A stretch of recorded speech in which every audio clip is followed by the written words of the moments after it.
তোমাদের জন্য পরবর্তী ভিডিও নিয়ে আমি চলে এসেছি।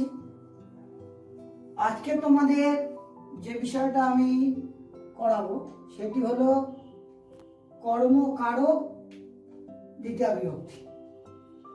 কর্মকারকের সূত্রটা আগে জানা দরকার, সংজ্ঞাটা কি। কর্মকারকের সংজ্ঞা হলো কর্তৃপ্সিততমং কর্ম। কর্তৃ মানে কর্তা, ঈপ্সিত মানে যেটা প্রিয়, তম প্রত্যয়টা অধিক প্রিয় অর্থে ব্যবহার করা হয়। তম প্রত্যয় গ্রহণ করা হয় অধিক প্রিয় যখন, সেই ক্ষেত্রে ব্যবহার করা হয়। তাহলে যে কর্তার যেটা ঈপ্সিত তম সেটা হবে কর্ম। তাহলে কর্তার সবচেয়ে অধিক প্রিয় যেটা সেটা হলো কর্ম। উদাহরণ দেখলে বুঝতে পারবো যে পয়সা উদাহরণ ভুনতে, অর্থাৎ দুধ দিয়ে ভাত খাচ্ছে। এবারে দেখো তোমরা যে পয়সা এটাও প্রিয়, উদনম এটাও প্রিয়, কিন্তু উদনমটা অধিক প্রিয়। কর্তা ক্রিয়ার যেটি অধিক প্রিয়, অর্থাৎ কর্তা ক্রিয়ার দ্বারা যাকে পেতে সবচেয়ে বেশি ইচ্ছা করছে সেটা হবে কর্ম। মানে কর্তা ক্রিয়া দ্বারা যাকে পেতে সবচেয়ে বেশি ইচ্ছা করে সেটা হচ্ছে কর্ম। মানে কর্তৃপ্সিততম কর্ম মানে হলো কর্তার ক্রিয়া দ্বারা যাকে পেতে সবচেয়ে বেশি ইচ্ছা করছে সেটা হচ্ছে কর্ম। উদাহরণে দেখতে পেলে তোমরা পয়সা উদনম ভুনতে, অর্থাৎ দুধ দিয়ে ভাত খাচ্ছে, তাহলে এখানে অধিক প্রিয় হচ্ছে উদনম। কিন্তু বয়স এটাও আছে, কিন্তু উদনমটা যেহেতু অধিক প্রিয় তাই যেটা কর্ম হচ্ছে। যদি পরীক্ষা পড়ে তোমরা কিভাবে লিখবে যে কর্তৃপ্সিততম কর্ম, এই সূত্রানুসারে উদনম পদে কর্মকারক হয়েছে এবং কর্মণি দ্বিতীয়, এই সূত্রানুসারে কর্মকারকের দ্বিতীয় বিভক্তি হয়েছে। দ্বিতীয় সূত্র দেখো, তথা যুক্তং চানুষ্ঠিতম। এটা যদি আমরা ভাঙি, তথা যুক্তং চ যুক্ত অনিশ্চিতম চানুষ্ঠিতম, তাহলে চ মানে এবং, অনিশ্চিত মানে অপ্রিয়। বলছি এখানে আগে সূত্র বলেছে প্রিয় অধিক প্রিয় যেটা হবে কর্ম, এখানে বলছে প্রিয় ছাড়া অপ্রিয় বস্তু যেটা হবে সেটাও কর্ম। তাহলে অধিক প্রিয় উদাহরণটা যদি আমরা দেখি তাহলে কি বুঝবো যে উদাহরণ রুভুক্ষি বিষম ভক্ষয়তি। তাহলে এখানে দেখো যে বিষম ভক্ষয়তি, তাহলে যে বিষ, এখানে একজন ক্ষুধার্ত ব্যক্তি সে হচ্ছে বিষের সাথে ভাতের সাথে বিষ খেয়ে ফেলল। তাহলে বিষ কারোর প্রিয় হয় না, বিষ কারোর প্রিয় হয় না, অপ্রিয় হয়, ঈপ্সিত হয় না, কারণ অনিপ্সিত হয়।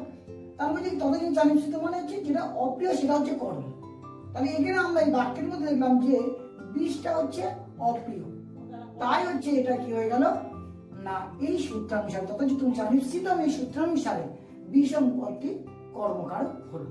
এছাড়াও আরেকটা যদি আমরা উদাহরণ দেখি যে গ্রামং গচ্ছং তিনং স্পৃশতি, অর্থাৎ গ্রামে যাচ্ছে, যদি গিয়ে তিনকে মারিয়ে যাচ্ছে, তাহলে গ্রামে যাওয়া তার উদ্দেশ্য তিনকে মারিয়ে যাওয়া নয়, তাই তিনং পদটি অপ্রিয় সত্ত্বেও কর্ম সেটা, তার জন্য এটা অপ্রিয় হওয়ার জন্য এটা কর্মকারক হচ্ছে। এবার পরের সূত্র আমরা যদি দেখি তাহলে কি অকথিতং চ। অকথিতং চ মানে নয় কথিত অকথিত, অর্থাৎ আগে বলা হলো প্রিয় অপ্রিয়, প্রিয় হলেও কর্ম অপ্রিয় হলেও কর্ম। মানে প্রিয় অপ্রিয় ছাড়া কোনো বিবক্ষা বোঝায়, মানে গৌণ কর্ম থাকবে সেটা হচ্ছে কর্ম। গৌণ কর্ম কিছু কিছু ধাতু আছে, 16টি ধাতু, ধ্রুব প্রভৃতি 12টি আর চিপ প্রভৃতি 4টি, এই টোটাল 16টা ধাতুর যোগে গৌণ কর্মে কর্মকারক সংজ্ঞা প্রাপ্ত হচ্ছে। গৌণ ধাতু এগুলো এতে কর্মকারক হচ্ছে। যথা উদাহরণ দেখি তাহলে কি গোপ গান, এখানে যে উদাহরণটা আছে যে গোপ গান পয়দধি, অর্থাৎ গোয়ালা গরুকে দুধ দহন করছে। তাহলে যদি গান পদটা আমরা দেখি তাহলে গানটা হচ্ছে গৌণ কর্ম। কেন না এই দগ্ধি ক্রিয়াপদে দ্রুব ধাতু আছে, এখানে কি ধাতু আছে, এখানে আছে দ্রুব ধাতু, দ্রুব ধাতু আছে। দ্রুব ধাতু থাকার জন্য এই দুটো গৌণ, এটা যে গৌণ কর্ম হয়েছে, এই গৌণ কর্মে এটা হচ্ছে মানে গৌণ ধাতু কর্মকারক হচ্ছে। এটা এটা যদি পরীক্ষা পড়ে তাহলে কি করে লিখবো আমরা, যে অপরিতমচারী সূত্রানুসারে গাম পদে কর্মকারক হয়েছে এবং কর্মণি দ্বিতীয় সূত্রানুসারে কর্মকারকের দ্বিতীয় বিভক্তি হয়েছে। এবং পরবর্তী সূত্র যদি আমরা দেখি তাহলে কি দেখবো, যে অধি সিং সাহসান কর্ম, অধি সিং সাহসান কর্মের মধ্যে আমরা কি দেখছি, অধি পূর্বক স্ত্রী স্থা আস ধাতুর আধারে কর্ম সংজ্ঞা প্রাপ্ত হয়। তাহলে অধিটা একটা কি, অধিটা একটা হলো উপসর্গ, উপসর্গ অধিটা হচ্ছে উপসর্গ, সিং একটা ধাতু, স্থা আসাম আস ধাতু, তাহলে অধি পূর্বক শ্রী স্থা আস ধাতু আধার কর্ম সংজ্ঞা প্রাপ্ত হচ্ছে। অধির সাথে যখন সিং ধাতু আমরা যোগ করছি বা শ্রী ধাতু, তখন হচ্ছে অধিচ্ছেদ দিয়ে একটা বাক্য আমি উদাহরণ দিয়ে বুঝিয়ে দেওয়ার চেষ্টা করেছি। অধির সাথে স্থা ধাতু বলে অধিপৃষ্ট দিয়ে হয়, অধির সাথে আয় ধাতু যোগ করলে অধ্যাস্তে হয়। এই তিনটে ক্রিয়াপদের তিনটে বাক্য দিয়ে আমি এখানে এই সূত্রটাকে বোঝানোর চেষ্টা করছি। আর তোমরা দেখো বিষয়টা, শিশু সজ্জাম অধিচ্ছেদে, তাহলে শিশু সজ্জাম অধিচ্ছেদে, অধিচ্ছেদের মধ্যে কি আছে, অধি পূর্ব শ্রী ধাতু আছে। তাহলে পরীক্ষা যদি পড়ে তাহলে কিভাবে লিখবে, যে অধি সিং সাহসাং কর্মে সূত্রানুসারে অধি পূর্বক শ্রী ধাতু যোগে সজ্জাম পদে কর্মকারক হয়েছে এবং কর্মণি দ্বিতীয় সূত্রানুসারে কর্মকারকের দ্বিতীয় বিভক্তি হয়েছে।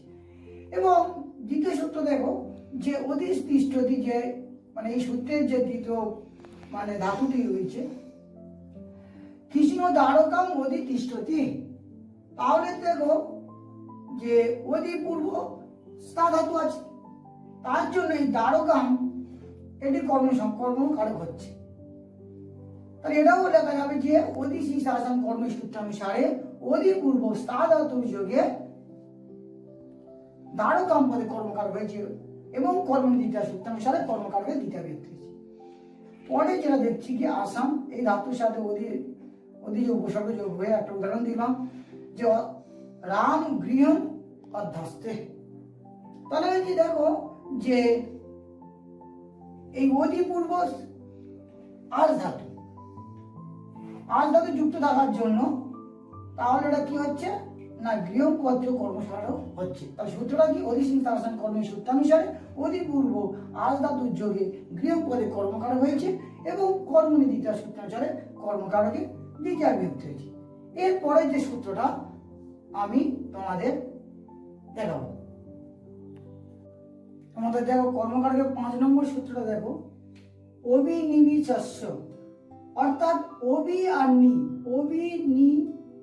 অবি একটা উপসর্গ, নি একটা উপসর্গ, তার সাথে বীজ ধাতু, তারপর চ করে অবিনিবিশস্য, অর্থাৎ অবি আর নি এই দুটো উপসর্গ যখন একসাথে বীজ ধাতুর সাথে যুক্ত হবে, হয়ে বসবে, তখন তার যে আধার সেটা কর্মকারক হবে।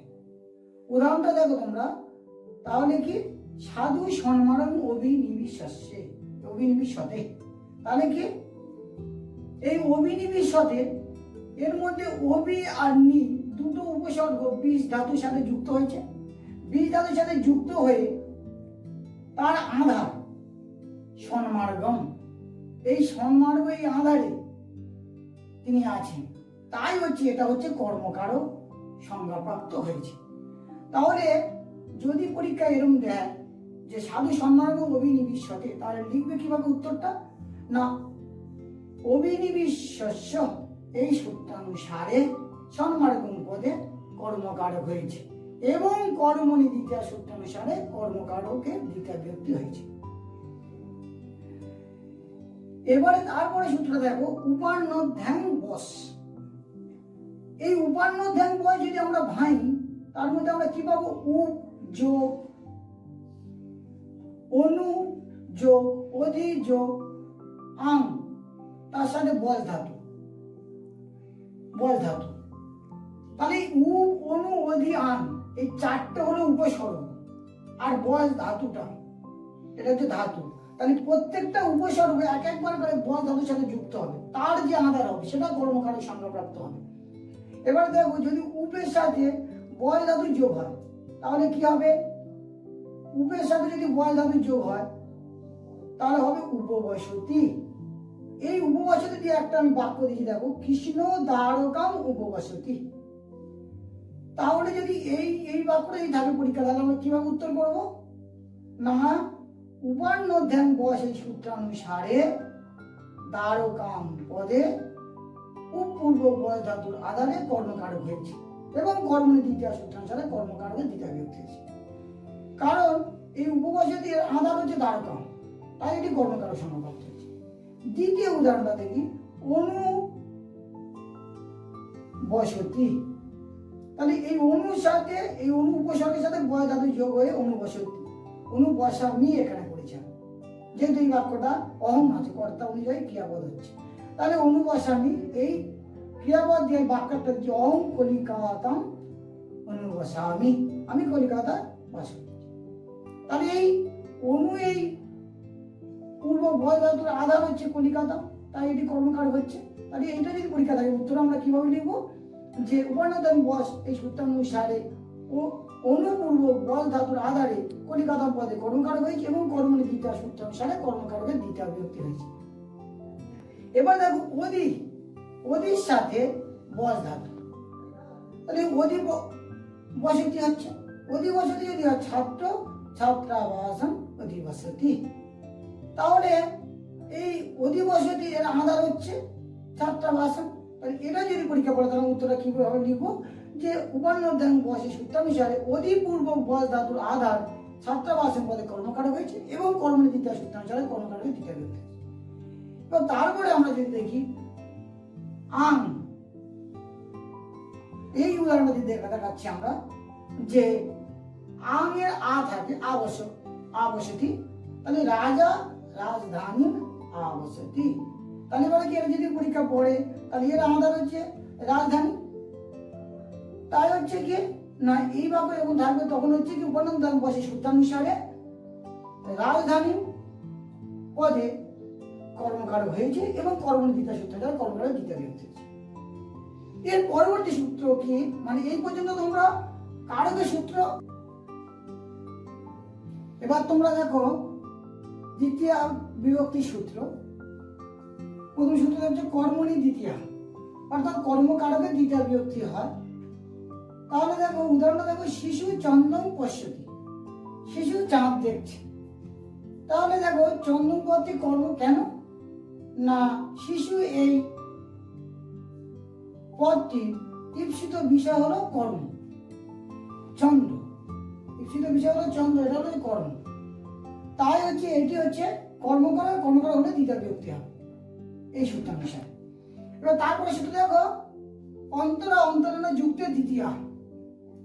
অন্তরা অন্তরণ যদি আমরা ভাই, তা অন্তরা অন্তরেণ যুক্তে, তাহলে অন্তরা যোগ অন্তরেণ, তাহলে অন্তরা একটা শব্দ এবং অন্তরেণ, এই যে দুটো শব্দ কোনো যদি বাক্যে থাকে তাহলে কি হবে না, সেটা হচ্ছে দ্বিতীয় বিভক্তি হবে। যেমন সোম অন্তরেণ বিদ্যা ন ভবতি, সোম ছাড়া বিদ্যা হয় না, তাহলে এই অন্তরেণ এই শব্দ যোগে সোম পদে দ্বিতীয় বিভক্তি হয়েছে। এবং যদি অন্তরেণ যদি যুক্ত থাকো, তাই সেই অন্তরেণ শব্দ যোগে সোম পদে দ্বিতীয় বিভক্তি হতো। পরে সেটা দেখো কালান্তরণ অত্যন্ত সংযোগী, তাহলে কালান্তরণ অত্যন্ত সংযোগী মানে কি, কাল যোগ অধ ন যোগ অত্যন্ত সংযোগে, তাহলে অত্যন্ত সংযোগ মানে কি ব্যক্তি, তাহলে কালবাচক শব্দ এবং অধবাচক শব্দ। তাহলে যদি ঘুরিয়ে বলি যে অত্যন্ত সংযোগ যদি বোঝা, কাল এবং অধবাচক শব্দ যদি থাকে তখন সেটা হচ্ছে দ্বিতীয় বিভক্তি হবে। তাহলে উদাহরণটা আমরা যদি দেখি তাহলে দেখবো যে সমাসং ব্যাকরণ পড়তি, সে এক মাস ধরে ব্যাকরণ পড়ছে, তাহলে এই পড়ার কাজটা এখনো কিন্তু সে সম্পন্ন করেনি, অর্থাৎ কন্টিনিউ কাজটা চলছে। এবং এই মাসং এই পদটি এটি হচ্ছে কালবাচক শব্দ, তাই কালবাচক শব্দ হয় এবং অত্যন্ত সংযোগ বোঝাচ্ছে, তাই হচ্ছে কি হচ্ছে না এই মাসং পদটা দ্বিতীয় বিভক্তি হয়েছে। এবং যদি বলতো যে কোষং গিরি তিষ্ঠতি, তখন হচ্ছে কি ধাতু পদ পরিমাণবাচক শব্দ থাকবে, তখন সেই কোষং পদে দ্বিতীয় বিভক্তি হতো।